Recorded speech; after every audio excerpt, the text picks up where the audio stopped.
Merci à tous de participer à nos rencontres santé-travail qui, cette année, sont un peu chahutées avec ce Covid-19. Alors, au cours de la journée, il y aura 6 webinaires qui sont répartis sur les territoires.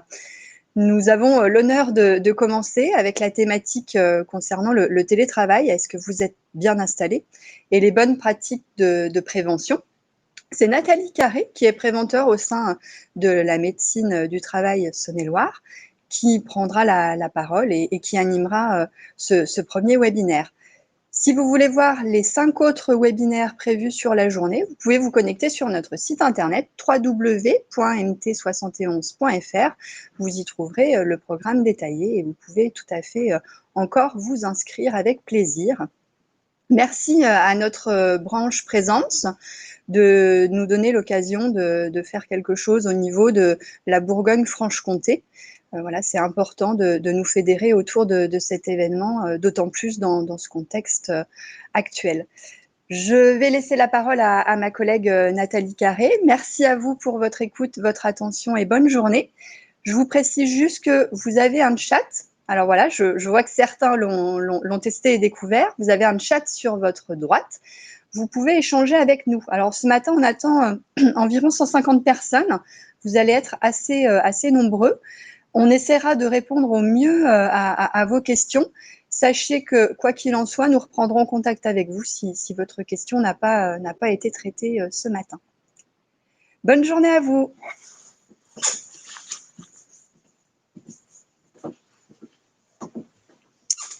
Bonjour à tous et à toutes. Donc, nous allons pouvoir commencer la première thématique, premier webinaire sur les bonnes pratiques de prévention liées au télétravail.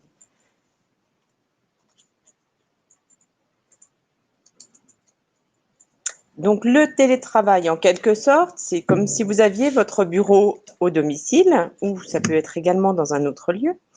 Il a été dans certains cas mis en place avant la crise. Certains pratiquaient déjà le télétravail auparavant. Il a été renforcé pendant le confinement et donc il a été mis en place régulièrement. Maintenant, il est toujours maintenu. Il est soit régulier, soit occasionnel en fonction des structures auxquelles vous appartenez. Et sachez que le télétravail continue à être le lot quotidien encore de nombreux salariés français. Il est même préconisé autant que possible. Alors, le télétravail présente des avantages et des inconvénients. Un des principaux avantages serait le gain de temps, puisqu'on n'a plus le temps de trajet. Un des inconvénients majeurs est peut-être l'isolement par rapport aux collègues que vous avez habituellement. Il s'agit aussi d'un poste de travail qui est improvisé, que vous avez installé comme vous le pouvez. Ça peut être un lieu qui peut être aussi partagé par le conjoint ou d'autres personnes. Et il peut engendrer donc aussi des contraintes posturales et psychologiques, puisqu'on a vu que l'on est isolé par rapport aux collègues que l'on a habituellement. Donc, au niveau des postes de travail à domicile, on aura autant d'installations que de postes de travail. Donc, il est vraiment important de prendre soin de soi et de s'installer de la meilleure façon possible.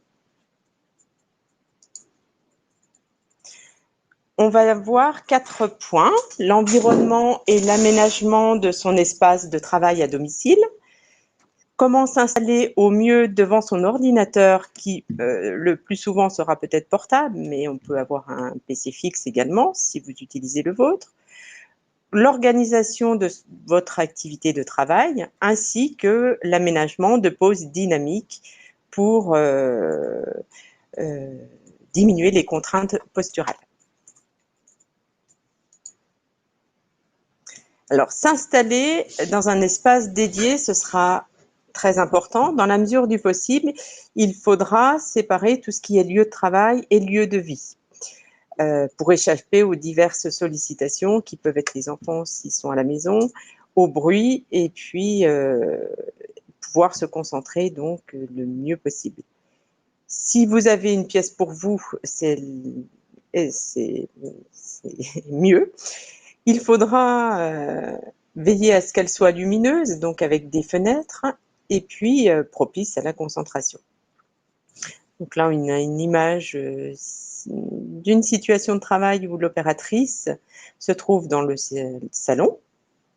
Donc, première chose qui ne conviendrait pas ici, c'est effectivement qu'elle a le dos à la fenêtre, donc elle risque d'avoir des reflets au niveau de l'écran. Donc, j'en profite par rapport à cette situation de travail pour vous montrer que, effectivement, c'est pas recommandé. Il faut mieux être perpendiculaire par rapport à la fenêtre.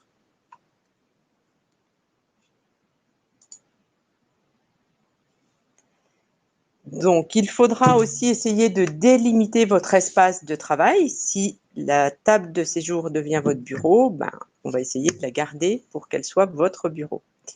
Donc, c'est pour ça qu'il vaut mieux se mettre, par exemple, dans un séjour plutôt que dans une cuisine, puisque la table de cuisine, elle ne pourra pas devenir votre bureau puisque vous allez être obligé de déménager à chaque fois pendant les pauses déjeuner. Il faudra aussi tenir compte, on l'a déjà évoqué, de l'environnement lumineux, donc bien s'installer, ne pas s'installer justement face ou dos à la fenêtre pour limiter tout ce qui est reflet et éblouissement qui peut occasionner une fatigue posturale mais aussi visuelle oculaire. Donc, comme on vient de l'évoquer tout à l'heure, on placera prioritairement l'écran perpendiculaire à la fenêtre.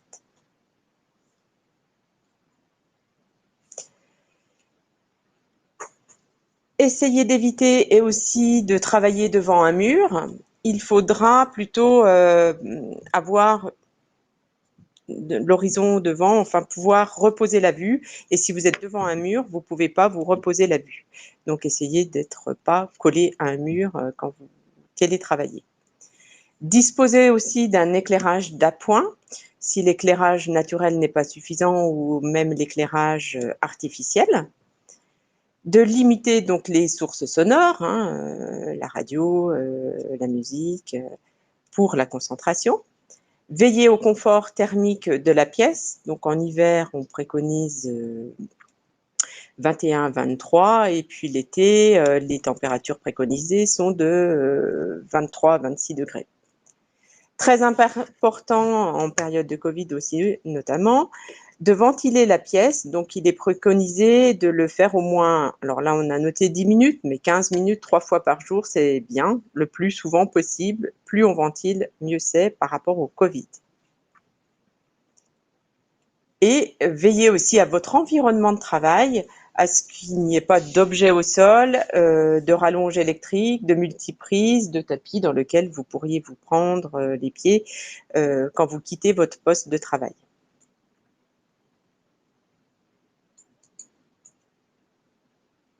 Alors là, on vous a imagé 3 situations de travail qu'il faut éviter. On va ne pas utiliser le canapé comme poste de travail, parce que là, au niveau posture du dos, on n'est pas bon. Au niveau installation informatique non plus. Là, on voit que le PC est sur les genoux. Donc, on augmente les contraintes articulaires, notamment au niveau des épaules, mais aussi du cervical. On ne va pas choisir le lit non plus comme poste de travail. Donc là, on voit qu'on sollicite largement les épaules et les cervicales et de toute façon, pour utiliser le clavier, c'est quand même pas optimum. Dernière situation, on n'utilisera pas non plus le canapé. Donc là, on voit que le portable donc, posé sur la table de salon ne facilite pas une posture idéale, que ce soit au niveau du dos, mais également des bras et des poignets.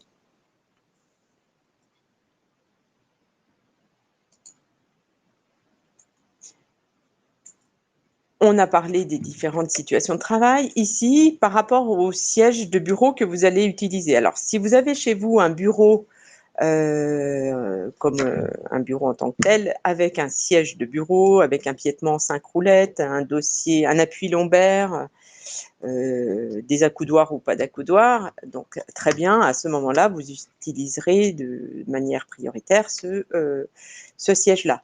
Sinon, on n'utilisera pas de siège pliable, comme celui-ci qui est imagé sur la diapositive, parce que là, on voit qu'on n'a pas d'appui au niveau dorso-lombaire. On ne prendra pas non plus de fauteuil, ni de tabouret haut, ni de tabouret sans appui dossier haut. Donc là, je pense que c'est plutôt un siège de gaming. Donc voilà, on prendra plutôt le siège de bureau si on en a un, et sinon une chaise du séjour, de préférence avec un dossier haut.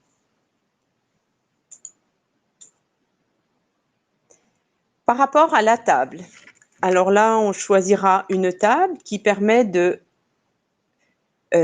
positionner votre ordinateur et les éventuels périphériques et documents. Donc, elle doit être d'une surface suffisante pour pouvoir positionner l'ensemble des ordinateurs, documents et peut-être imprimantes. Donc, on privilégiera les bureaux, les tables qui ont une certaine profondeur, environ 80 cm. Le siège, donc on vient de l'évoquer. S'il est à hauteur variable, on n'a pas parlé, et ben c'est encore mieux. Sinon, on prendra une chaise, effectivement, un dossier haut.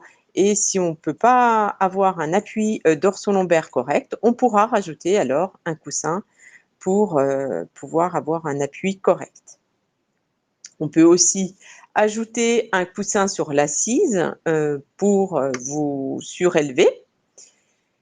La position, il faut que vos coudes soient à 90 degrés par rapport à la table, de manière à diminuer tout ce qui est tension musculaire au niveau des cervicales, du haut du dos, mais aussi des épaules. Voilà, alors les coussins, les serviettes roulées éventuellement aussi, sont adaptés pour que vous puissiez observer, comme sur la photo du haut, un angle de 90 degrés entre votre position et l'ordinateur.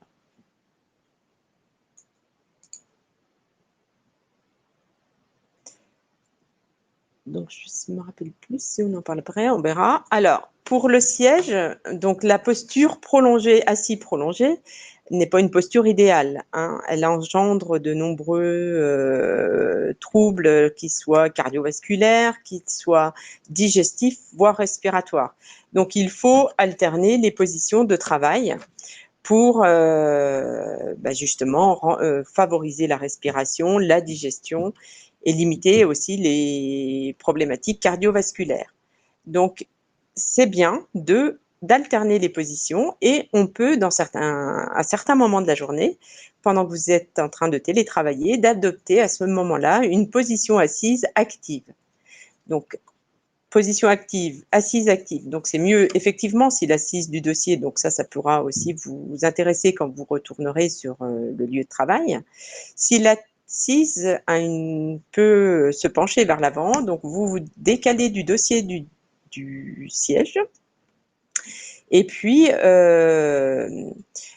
vous essayez de garder la courbure naturelle de la colonne vertébrale. Et cette posture permet un bon placement du rachis et améliore donc tout ce qui est fonctionnement digestif et respiratoire. Et ça permet aussi d'avoir un renforcement musculaire. Donc effectivement, vous ne pouvez pas adopter cette position tout au long de la journée, mais ça permet de renforcer la musculature dorsale. Si vous en avez un à la maison également, vous pouvez essayer, ça ne convient bien sûr pas à tout le monde, d'utiliser le ballon Pilates. Alors attention, hein, c'est vrai que l'utilisation d'un ballon Pilates demande de lutter contre l'instabilité. Donc il faut faire très attention. Donc ça demande justement un effort de maintien des muscles posturaux pour s'équilibrer. Et donc, sur le long terme, ça peut être déstabilisant et fatigant. Donc, c'est sur certaines périodes que vous pouvez quand même tester l'utilisation d'un ballon de pilates. Ça convient à certains, mais pas à d'autres. Donc, à vous de voir. Et autre point négatif, ça pourrait être la position des yeux qui n'est pas constamment assurée puisque le ballon est quand même assez souple et donc ça peut, dans certains cas, perturber la concentration. Mais sinon, le ballon de pilates peut avoir des avantages. Ça améliore la concentration et ça réduit également la fatigue. Ça améliore la circulation sanguine. Ça permet aussi, dans les grandes choses qui sont intéressantes, de renforcer le dos et la colonne vertébrale. Et ça peut diminuer aussi les douleurs articulaires. Maintenant, on va passer donc ce qu'on appelle les repose-pieds, que vous avez peut-être dans vos entreprises respectives. Donc, l'objectif, c'est d'avoir les pieds à plat au sol ou sur une surface stable. Donc, si vous n'avez pas, une fois que vous êtes correctement positionné à votre poste de travail, que vous avez un angle au niveau du coude de 90 degrés, et si vos pieds ne touchent pas le sol, à ce moment-là, vous pouvez essayer de trouver avec les moyens du bord, de faire une rehausse qui facilitera le bon fonctionnement du bassin et des genoux et qui favorisera aussi la circulation sanguine. Donc là, on voit que soit vous pouvez trouver une boîte de chaussures que vous remplissez de quelque chose qui vous permet d'être à bonne hauteur et d'avoir les pieds à plat. Soit vous pouvez donc utiliser, là on a mis des rouleaux de papier toilette avec un bouchon dessus, voilà, qui permet de reposer les pieds à plat. Vous pouvez aussi utiliser, parce que si le plan est incliné, ça peut être bien aussi, mais il faut que la surface soit quand même suffisamment large et stable, des gros classeurs à gros anneaux, vous en mettez plusieurs et ça peut permettre aussi de faire un repose-pied fait maison. Et on a rajouté d'éviter de croiser les jambes, effectivement, pour la circulation sanguine. Alors, pendant qu'on est sur cette photo, vous voyez que sur la photo de gauche, il y a un espace entre le creux du genou et l'assise. Donc, il faut effectivement toujours essayer d'avoir un espace entre le bord de l'assise et le creux du genou pour favoriser la circulation sanguine.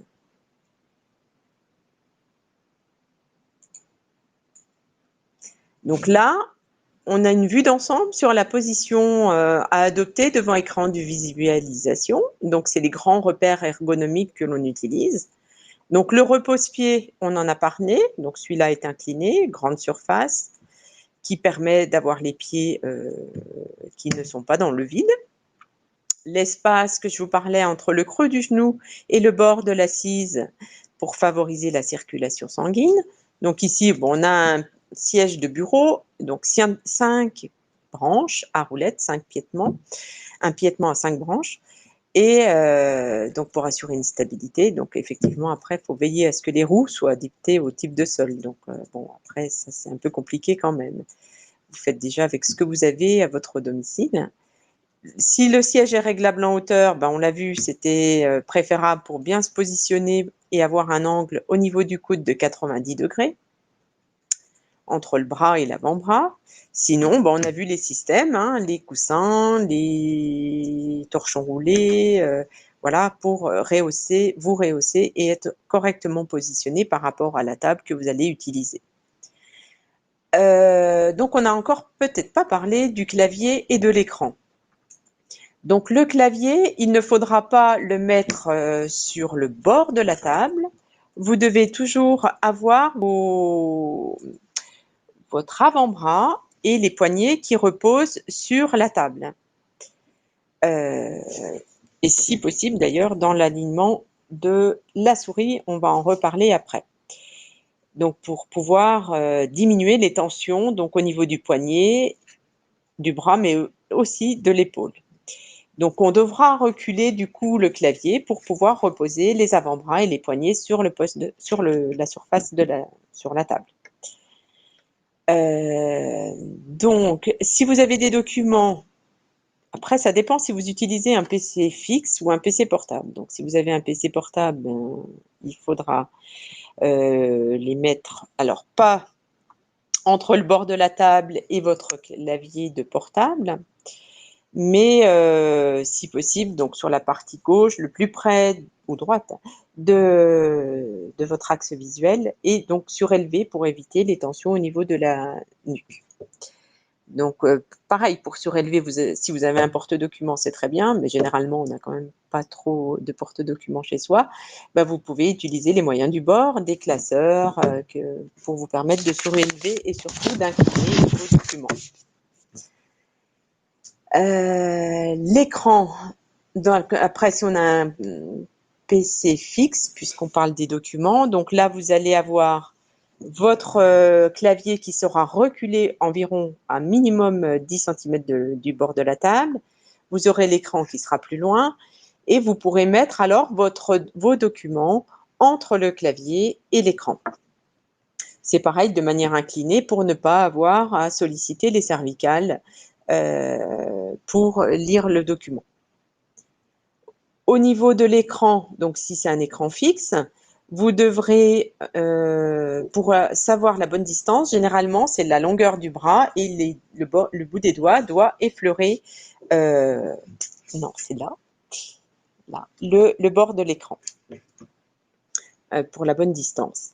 Par rapport à la hauteur de l'écran, cette fois-ci, il doit être à l'horizontale, voire légèrement descendant.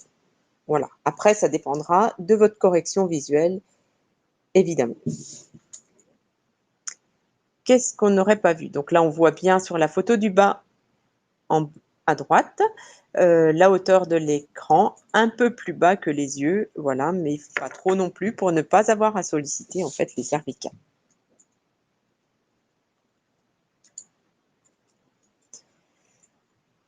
Ben voilà, hein, là c'est imagé un peu ce que je vous ai dit au préalable. L'ordinateur portable, l'inconvénient, ben, sur la photo de gauche, c'est qu'on adopte une mauvaise posture. Là on voit qu'elle a le dos rond, donc ce qui n'est pas à privilégier, puisque sur le long terme, vous pourriez avoir des douleurs, notamment au niveau des dorsales. La nuque, là, est sollicitée aussi, parce que la hauteur de l'écran n'est pas correcte.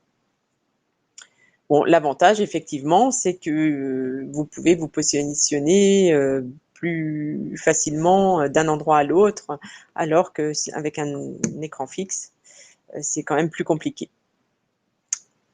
Donc, on a dit, hein, pas de posture penchée en avant. Si vous avez une chaise, dossier haut et bien calée au fond du dossier, alternez les positions, adoptez une position assise active de temps en temps, ne pas hésiter non plus à bouger entre certaines tâches de travail, ce qui limitera l'impact musculaire au niveau du cou, des épaules, du dos, des poignets et de la fatigue visuelle. Donc, c'est vrai que le travail sur écran portable n'est pas adapté pour une longue durée, normalement sur 8 heures. Bon, alors, à votre travail, vous avez peut-être un écran déporté qui vous permet d'avoir une posture plus adaptée.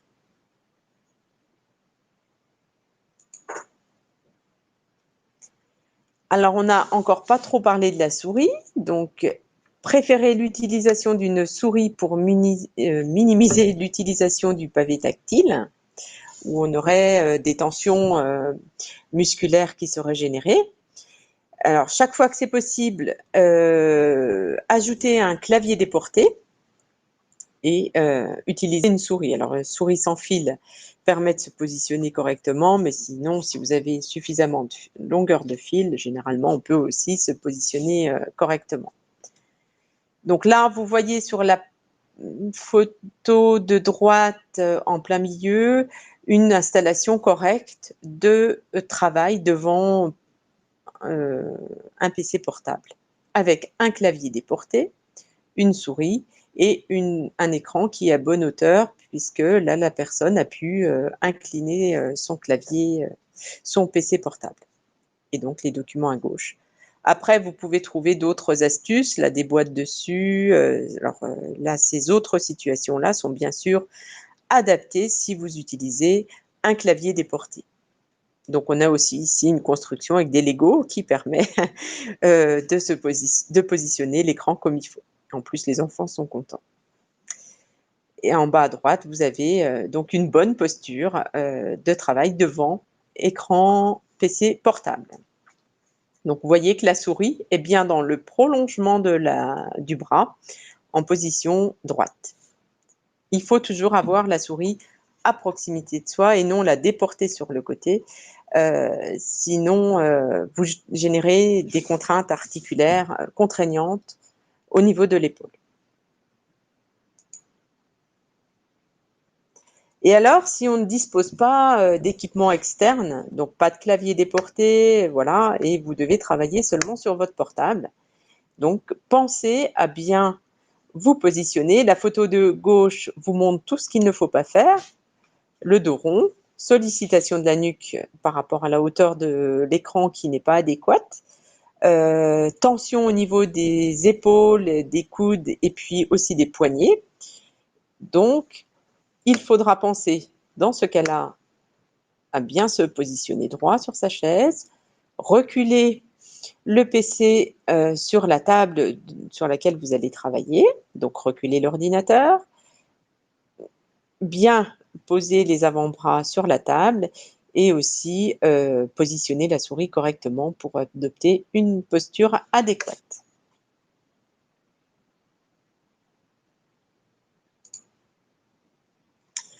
On a dit que la position statique prolongée n'était pas recommandée. Donc, pourquoi pas aussi, on a parlé de position assise active, d'utiliser le ballon, mais vous pouvez aussi très bien alterner les positions assises et le travail debout. Hein, c'est ce qu'on rencontre parfois dans les entreprises pour les personnes qui bénéficient d'une surface de travail à hauteur variable et qui leur permet de travailler parfois assis, parfois debout. Et ça, c'est plutôt bénéfique pour diminuer les tensions musculaires, articulaires, etc. Donc là, on a 3 situations de travail. Donc, je dirais que sur la partie gauche, positionner le portable sur un meuble. Donc là, on peut aussi, sur l'image, on peut voir quand même qu'au niveau des cervicales, c'est quand même pas idéal. Le poste de travail est un petit peu bas. Et puis, il faudrait aussi reculer le portable pour pouvoir reposer les avant-bras sur le meuble. Celle du milieu, elle peut être bien temporairement, hein, mais pareil, on n'a pas les avant-bras qui reposent sur le petit muret où il est positionné actuellement. La dernière, vous pouvez aussi utiliser la table à repasser, effectivement, et vous pouvez normalement jouer sur la hauteur, donc ce qui peut vous permettre de vous positionner un peu plus correctement que les 2 autres situations, en reculant un tout petit peu le PC, mais après, on n'a pas beaucoup non plus de profondeur. Mais ça peut être des postures transitoires à adopter, à essayer. Après, chacun a ses façons de s'installer et ça vous est propre, donc vous pouvez quand même tester plusieurs. Mais d'alterner la position assise et debout, c'est plutôt favorable pour diminuer les contraintes. Après, il faut aussi être dans un milieu qui le permet, où il n'y a pas de sollicitation extérieure qui puisse vous déranger, bien évidemment. Alors, en fonction du travail effectué, utilisez aussi un casque ou des écouteurs. Ça vous permettra de vous libérer les mains, notamment si vous êtes en ligne, et d'améliorer donc votre posture pendant ces tâches de travail-là. Et ça améliorera aussi les conditions d'écoute, les visioconférences et les conversations téléphoniques. Et ça peut permettre, dans certains cas, en fonction de où vous êtes installé, de vous isoler.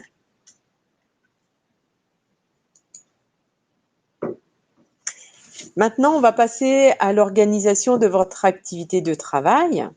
Donc, le cadre général, donc, ça sera de conserver vos horaires de travail habituels avec des heures de début, des heures de fin, tout comme au travail.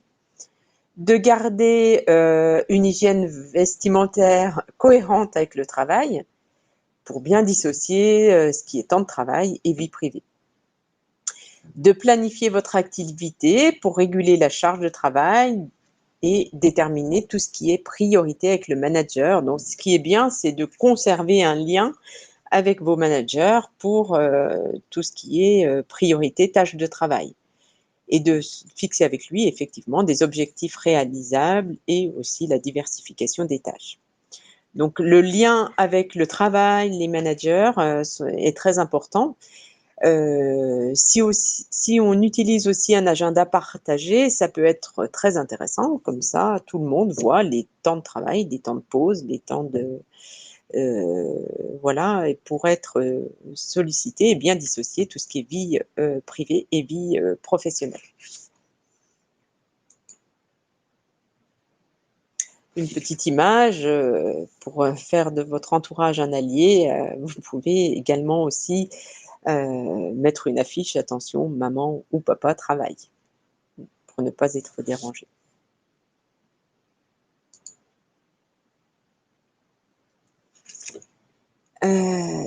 Donc l'importance aussi de planifier un emploi du temps avec les autres membres de la famille pour ajuster votre organisation et concilier tout ce qui est exigence professionnelle et personnelle.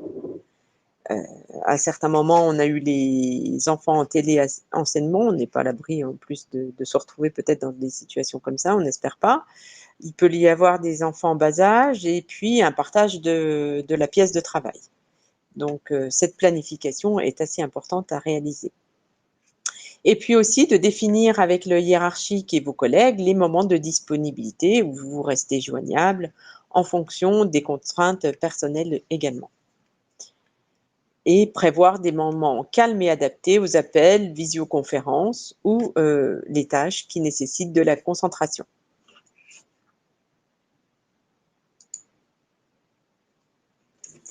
Le maintien d'un collectif et d'un lien social avec les collègues de travail est très très important, effectivement pour éviter l'isolement, parce que ça peut être une contrainte psychologique importante.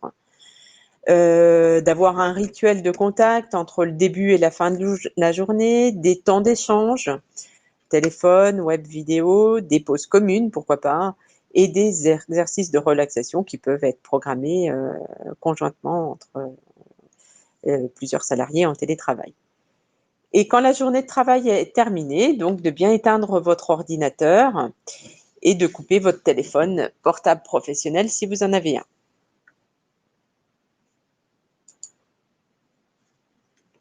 Du côté du manager, donc il devra veiller à adapter les objectifs et le suivi de l'activité aux conditions de travail de chacun, de maintenir un contact régulier avec chaque télétravailleur et d'organiser des rencontres virtuelles en individuel ou en équipe selon les situations de travail. Et de veiller à transmettre donc les informations qui viennent de l'entreprise. D'être très vigilant aussi sur le respect de la déconnexion pour préserver un temps de repos aux télétravailleurs. Parce que le risque est effectivement très vite de ne plus savoir gérer ses horaires et de travailler donc tard le soir ou le week-end. Et donc, voilà, donc une vigilance de ce côté-là, du côté des managers à adopter. Alors, on a parlé de temps de pause dynamique, donc c'est très important de prendre des pauses régulières, pause café, une vraie pause déjeuner comme au travail, de s'hydrater bien sûr, et d'avoir des breaks de récupération qui ont un effet très bénéfique sur la charge physique et cognitive avant l'installation de la fatigue. Donc là, on dit de se lever au moins une fois par heure pour avoir une pause mouvement-étirement. Donc après, bien sûr, pas n'importe quel mouvement-étirement, hein, et en fonction aussi de votre propre situation. Et par contre, par exemple, vous pouvez téléphoner aussi debout ou en marchant plutôt que de rester assis. Ça fait une pause aussi dynamique, intéressante. Donc, on vous l'a rappelé, étirez-vous, bougez, oxygénez-vous.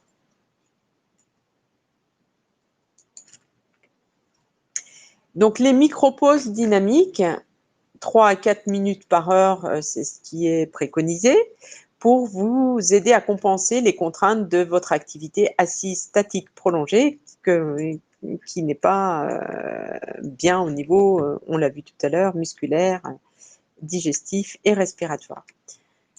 Donc, elles seront à pérenniser avec régularité pour être plus efficaces, bien sûr. Donc, on l'a vu, se lever régulièrement, bouger, s'étirer un maximum et apparemment aussi de ne pas hésiter à bâiller. Donc, pratiquer une respiration abdominale, donc en inspirant et en expirant profondément. Donc, on inspire par le nez, on gonfle le ventre, on bloque l'inspiration poumon plein et on expire en soufflant par la bouche et en rentrant au maximum le ventre. Donc ça, c'est des exercices simples à faire et qui sont bénéfiques. Après, Présence a également, alors là, c'est pas notre région, mais notre région a également établi une petite brochure que vous pouvez retrouver facilement sur le net, hein, qui propose des exercices d'étirement, justement, en prévision d'éventuels troubles liés à la posture statique prolongée, qui permettent de soulager les articulations et l'ensemble des muscles, mains, coudes, bras, épaules, cervicales et le dos. Donc, on préconise ici au minimum 2 fois par jour, alors que tout à l'heure, on a dit 3 ou 4, hein, mais plus vous en faites, et mieux c'est, des micro-pauses dynamiques.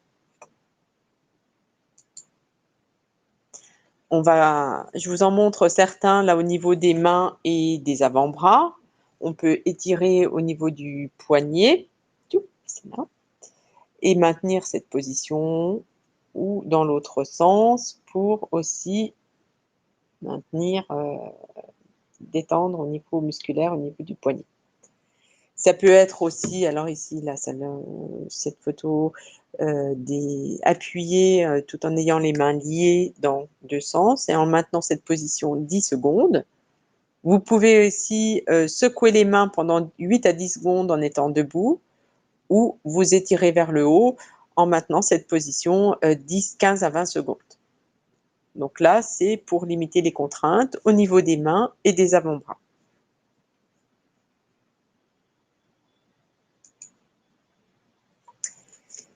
Pour tout ce qui est tête, cou, épaules, tout en restant assis, vous pouvez aussi vous étirer comme sur la photo de gauche 2 fois, 10, 15 à 20 secondes. Et aussi rehausser les épaules en le refaisant 2 fois, 3 à 5 secondes, en maintenant la posture 3 à 5 secondes.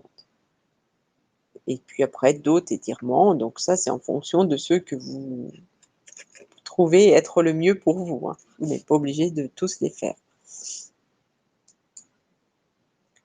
D'autres exercices au niveau du dos, en croisant les jambes, là pour le coup, vous pouvez le faire, en maintenant le genou d'une main et en vous étirant doucement, donc en maintenant le dossier de l'assise 8 à 10 secondes de chaque côté. Et puis la posture là, assise active pour le coup, et vous maintenez cette position 10 à 15 secondes et ça permet de renforcer la musculature dorsale, ce qui est bénéfique pour le maintien de la courbure naturelle de la colonne.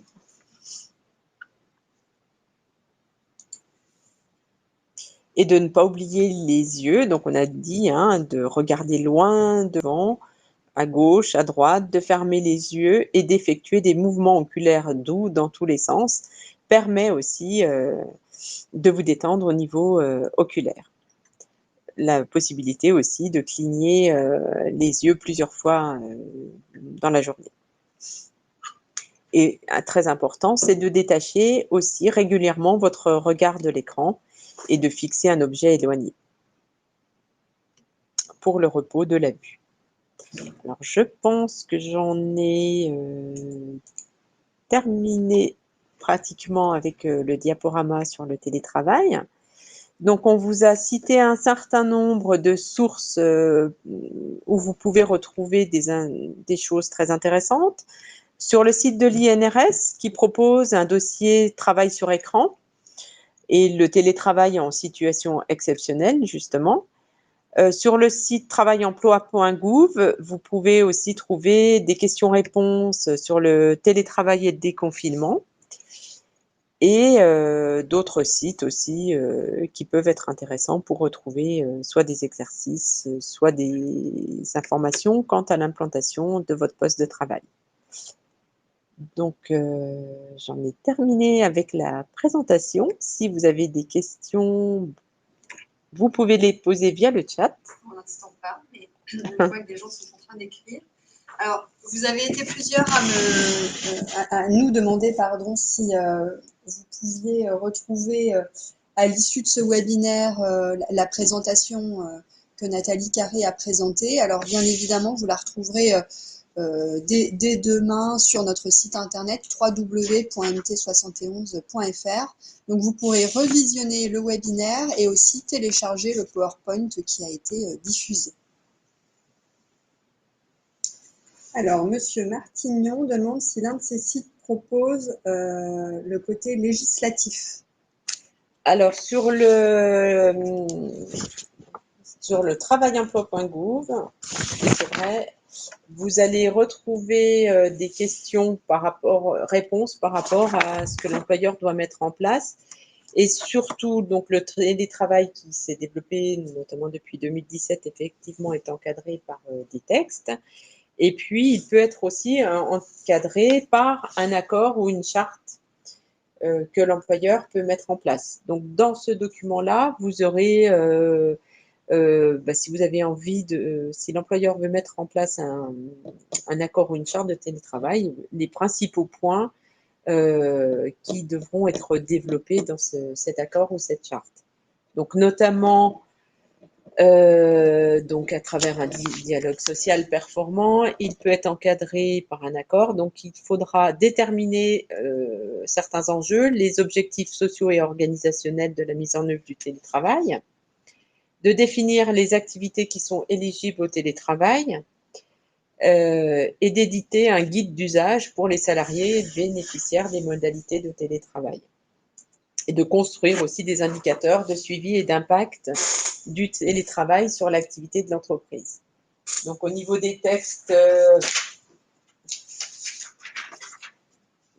c'est une diapositive qui effectivement n'a pas été mise dans ce diaporama.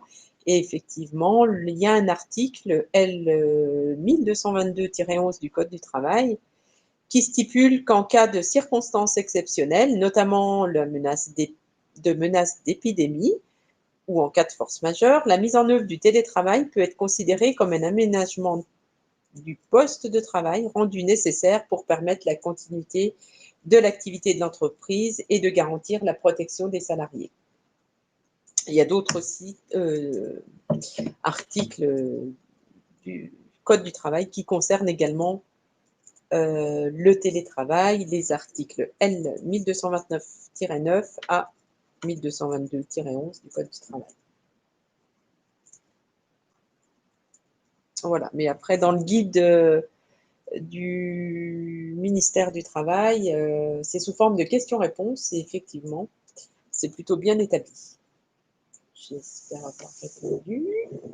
Alors, on a une autre question. Comment se définit un accident de travail lors du télétravail? Mais là, c'est une question beaucoup plus juridique.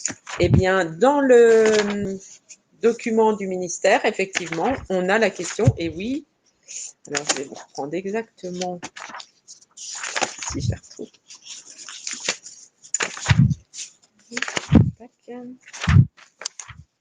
Donc oui, c'est considéré comme un accident de travail.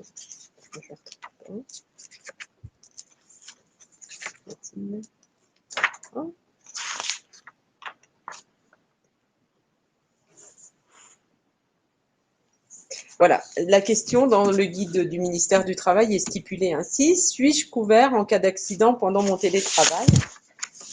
Et donc la réponse du ministère est: le Code du travail prévoit déjà le principe selon lequel l'accident survenu sur le lieu où est exercé le télétravail pendant l'exercice de l'activité professionnelle est présumé être un accident du travail.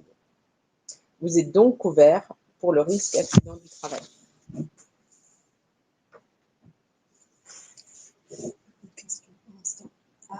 Les gens sont en train d'écrire. On attend.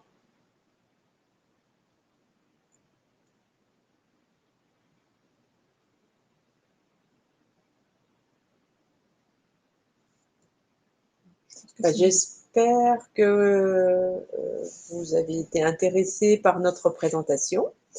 Et ben, tous les services de santé de travail Bourgogne-Franche-Comté donc restent à votre disposition pour vous aider, vous accompagner dans cette problématique du télétravail. Et n'hésitez pas à nous contacter. Bonne journée à vous.